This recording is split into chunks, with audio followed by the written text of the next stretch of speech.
Você está ouvindo Programa Verdade para o Tempo do Fim, na apresentação de Alexandre Bernardes. Estudo da Palavra. Eterno Deus, eu entrego em tuas mãos agora este tema, especialmente o teu servo Marcos Alves, para que o Senhor o use e coloque as palavras certas em sua boca, para que a verdade seja exaltada e seja pregada de uma forma clara, bíblica e correta. Dai-nos entendimento, é o que nós te pedimos e agradecemos em nome de Jesus. Amém. Amém. Antes de eu começar aqui a fazer umas perguntinhas para o Marcos, e hoje vai ser um estudo bem dinâmico aqui, eu tenho certeza que vai ser gostoso, essa mesa redonda, digamos assim, esse bate-papo entre eu e o Marcos. Nós entramos aqui sobre a questão do chip no contexto da marca da besta. E nós vimos em Apocalipse capítulo 14, especialmente do versículo 7 ao 13, que a marca da besta deve estar relacionada a algo que tem a ver com adoração, a verdadeira e a falsa adoração.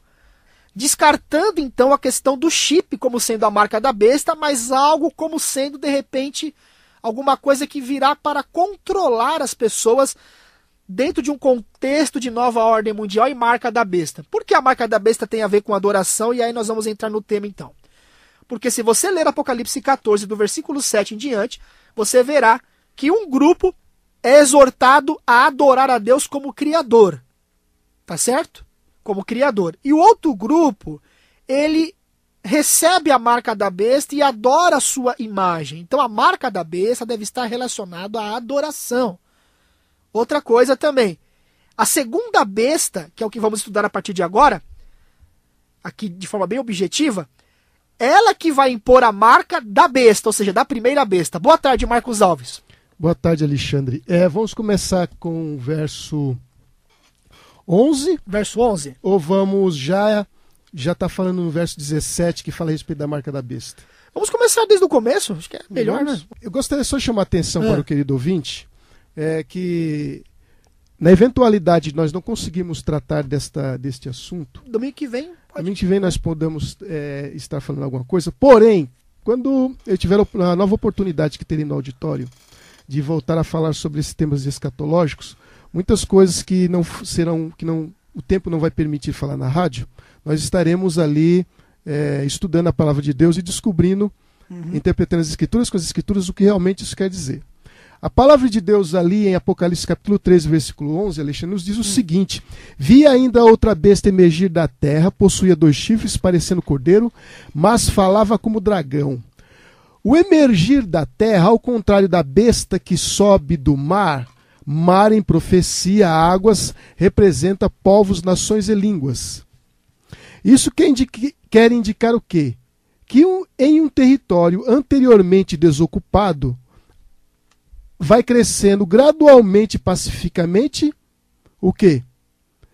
A besta que sobe da terra.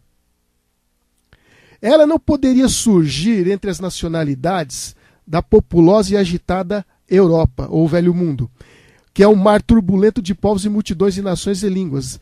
Então devemos ser procurado essa besta em um outro, aonde? No Ocidente, em outro local. Que nação do Novo Mundo se achava em 1798 ascendendo ao poder, despontando no cenário político das nações? Quem haveria de ser?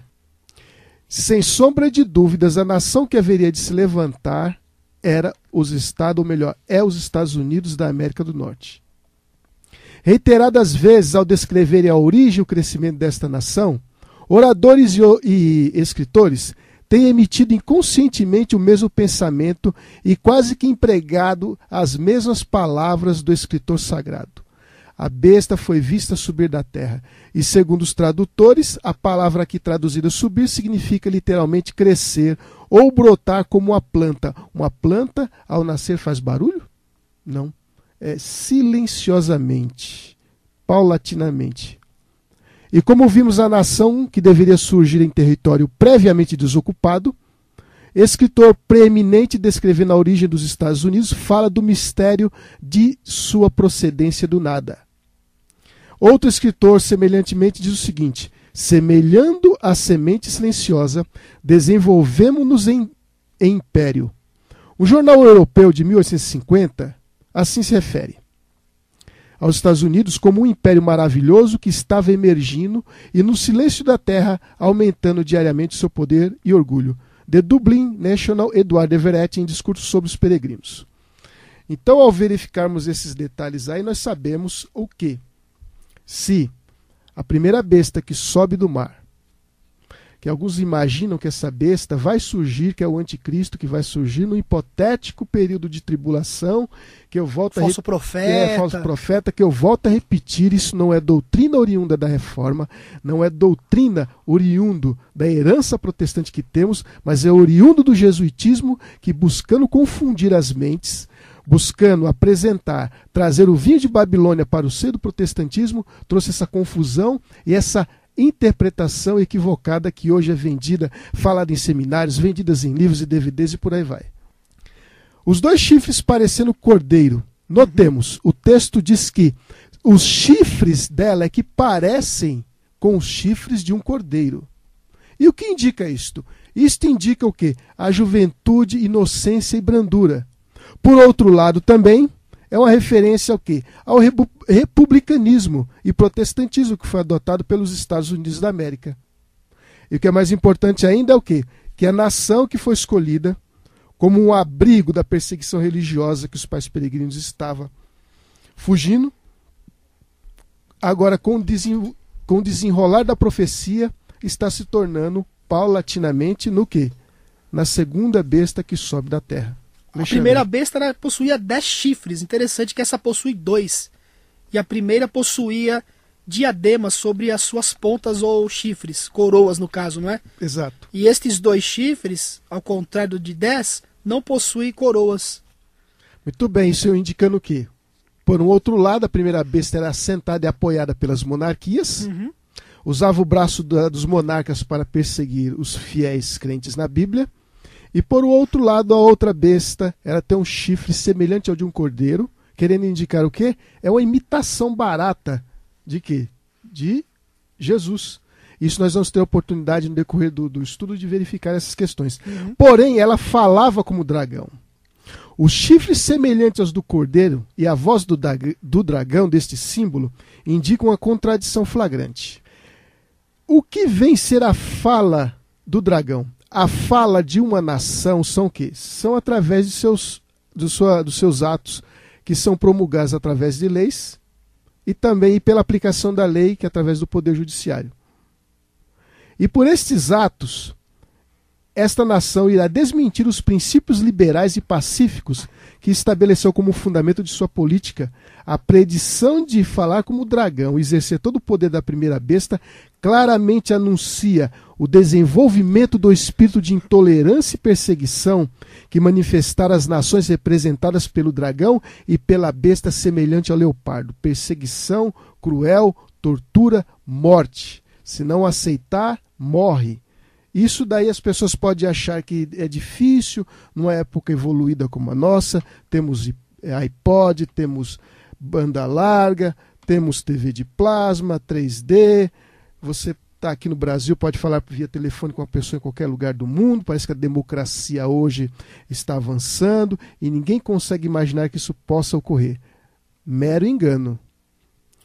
É só imaginar a política que o nazismo realizou na Alemanha naquele período, que não faz tanto tempo assim, no período da década de 1940, que nós vamos ver que a intolerância, a perseguição não está tão longe como nós podemos pensar assim. Agora, no versículo 12, temos: exerce toda a autoridade da primeira besta na sua presença, faz com que a terra e seus habitantes adorem a primeira besta, cuja ferida mortal fora curada.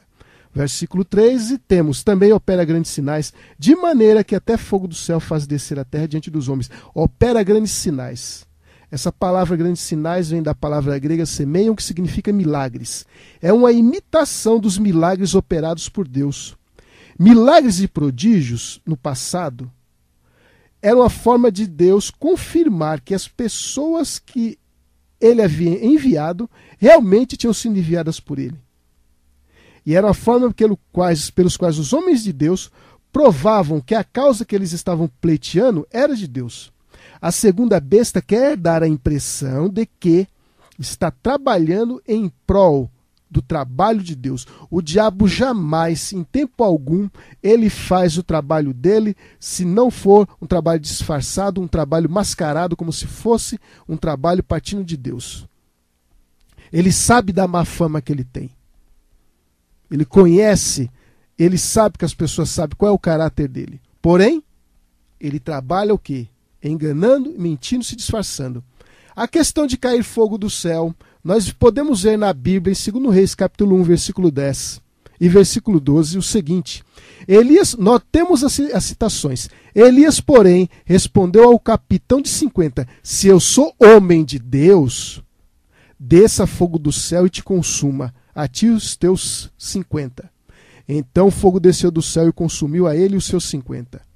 2 Reis, capítulo 1, versículo 12.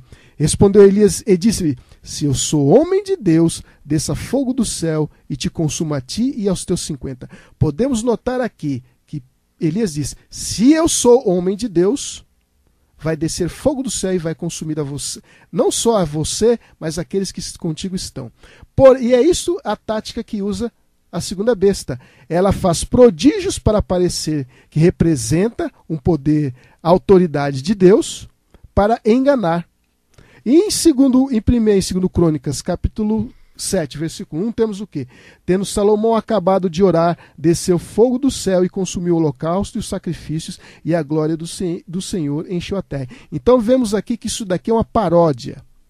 É uma imitação de atos que Deus já havia feito no passado. E o diabo quer e vai capacitar para que a besta possa reproduzir esses mesmos sinais. O versículo 14 é importante, diz o quê? Seduz os que habitam sobre a terra, por causa dos sinais que lhe foi dado a executar diante da besta. Notemos, seduz. Assim como a serpente seduziu Eva no jardim do Éden, se eu seduzo, existe no nosso Código Civil brasileiro a questão de sedução. Seduzir as pessoas. E veja que ele faz um trabalho de sedução. Se há um trabalho de sedução, é porque está envolvido um trabalho de engano também. E o texto continua dizendo, aos que habitam sobre a terra, façam uma imagem à besta, aquela que ferida a espada sobreviveu. Este fazer uma imagem à besta, isso nos reporta a uma outra citação no Velho Testamento que se encontra em Daniel capítulo 3, que foi o momento de provação em que Sadraque, Mesaque e Abninego estiveram ali, onde o rei Nabucodonosor mandou construir uma estátua de ouro. E saiu decreto de que todos deveriam se ajoelhar diante daquela estátua. Observemos o seguinte ali. A estátua era toda de ouro. Em Daniel capítulo 2, diz que a cabeça da estátua, do sonho que Nabucodonosor teve, Daniel, por interpretação dada por Deus, disse o quê? Tu, ó rei, és a cabeça de ouro. Porém, Nabucodonosor, em seu orgulho, após esse momento que ele passou, ele resolveu erigir uma estátua toda feita de ouro. Ele achava que o Império Babilônico ia perdurar por séculos sem fim, que jamais iria ser derrotado o império dele e substituído por outro. E ali na planície de Dura, quando é feita aquela imagem, e é solicitado, assim como diz no livro de Apocalipse, que esta imagem, a besta, é exigido que possa ser feita a adoração desta imagem. Essa questão dos sinais tem muito a ver com milagres também, não é verdade?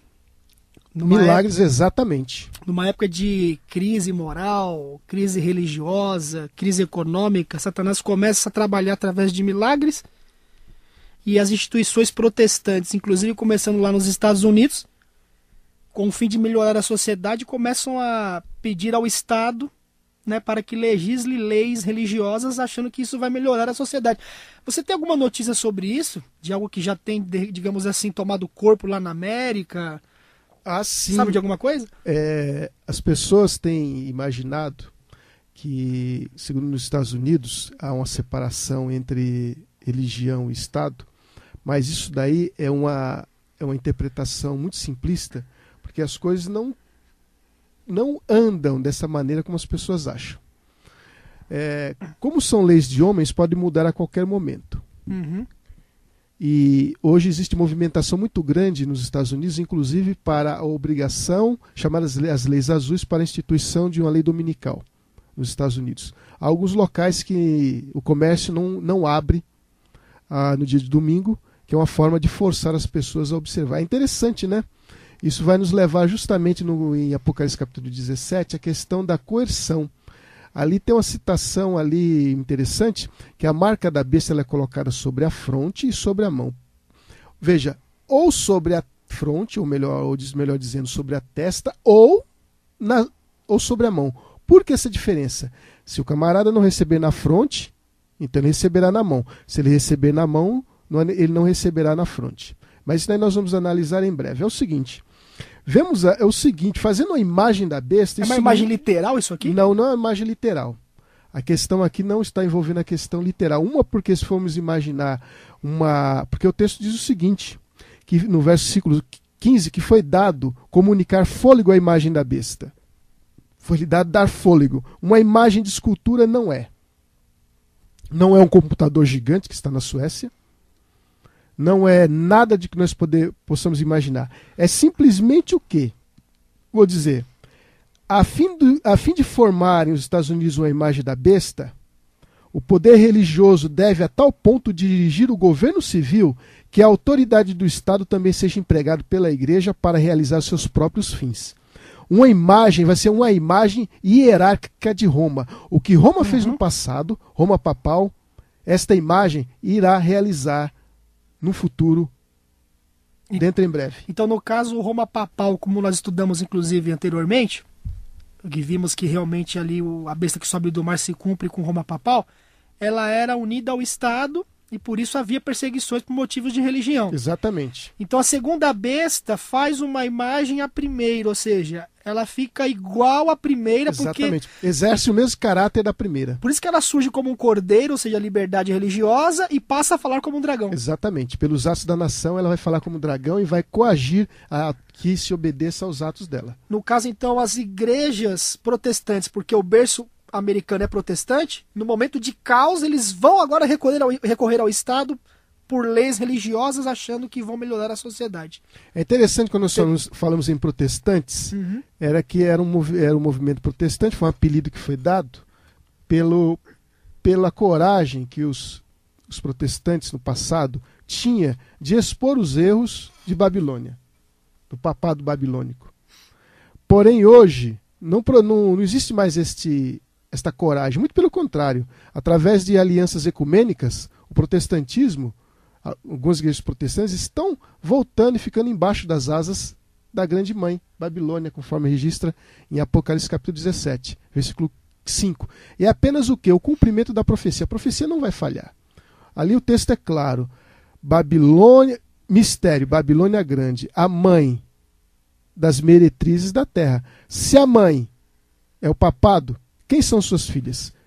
Se a mãe se refere a uma igreja apóstata e perseguidora, as filhas se referem ao quê? A igrejas também, que saíram de dentro dela e estão retornando para o seio dela. É isso que está acontecendo. Tive a oportunidade de ler, essa semana, adquirir a revista Cristianismo Hoje, mas eu vi o evangelicalismo na Argentina está sorridente, achando uma maravilha esse novo Papa, que por sinal é jesuíta. É incrível como o mundo se deixa seduzir, inclusive o mundo religioso se deixa seduzir por esse novo Papa. É incrível como isso. Parece que se esqueceram da profecia bíblica. Esqueceram justamente, sabe por quê, Alexandre? Por causa de uma interpretação profética viciada, oriunda do jesuitismo. Justamente porque isso acontece. Que é o futurismo, no caso. Que é o futurismo. Sendo que o anticristo já está aí, já faz um tempo. Exatamente. Para entender... Essa questão do fôlego da imagem da besta, interessante a gente falar sobre isso também. Como é que a gente entende isso daí? Ele foi comunicado, verso 15. Como eu havia colocado essa questão, os poderes antagônicos a Deus, para eles mostrarem que eles são plausíveis, que eles são verdadeiros, apesar de não serem, para eles conseguirem enganar, eles precisam de uma forma ou outra ter aparência de verdade. Gênesis capítulo 2, versículo 7 diz o quê? Então formou o Senhor Deus ao homem do pó da terra e lhe soprou nas narinas o fôlego de vida. Agora nós observamos que a segunda besta, ela tem a pretensão também de fazer isto. Porque o texto diz o quê? E lhe foi dado comunicar fôlego à imagem da besta.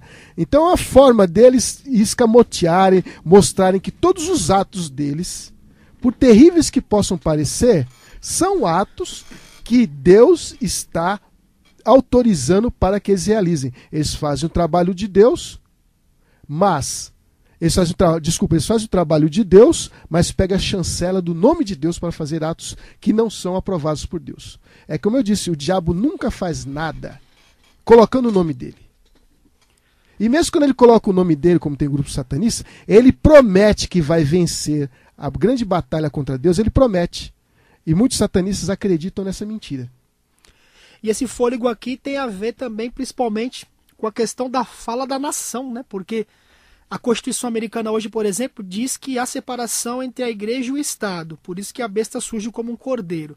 Quando ela passa a falar como um dragão, a própria Constituição americana agora começa a dar fôlego, então, à imagem da besta. Ou seja, a imagem da besta, como você mostrou, então, é a união das religiões ali, ou seja, das igrejas. Sim. Na América, em torno dos pontos comuns de doutrina, influenciando o Estado para impor leis religiosas. Quando o Estado faz isso, a gente sabe que acaba acontecendo perseguição, principalmente em cima da minoria. Então agora a Constituição ela é alterada, digamos assim. Exato, por causa do voto da maioria. Por isso que ela fala, né? É o voto da maioria. Uhum. O voto da maioria. Se uma determinada denominação tem determinado número de membros, quem essa denominação quiser eleger, vai conseguir eleger. Se quiser tornar um cidadão como deputado federal, senador, vereador, vai conseguir. E ao ter esses representantes lá, aqueles que votaram vão exercer pressão sobre seus candidatos que são representantes do governo vão também estar pressionando presidentes, ministros e por aí vai. Versículo 16 temos: a todos os pequenos e os grandes e os ricos e os pobres, e os livres e os escravos, faz que lhe seja dada certa marca sobre a mão direita ou sobre a fronte. Tem opção, ou vai optar pela fronte, ou melhor, a testa, ou na mão. Vemos aqui que a marca será colocada sobre a testa ou sobre a mão. A fonte se refere, ou seja, na testa, se refere que algumas pessoas serão persuadidas, darão seu assentimento mental, serão convencidas pelo apelo da segunda besta. Os demais que não se convencerem serão coagidos, mesmo que não deem crédito, irão trabalhar em favor da besta, indicando com isso sua mão de trabalhos, vai obrar, vai trabalhar. Por isso que recebem a marca em sua mão.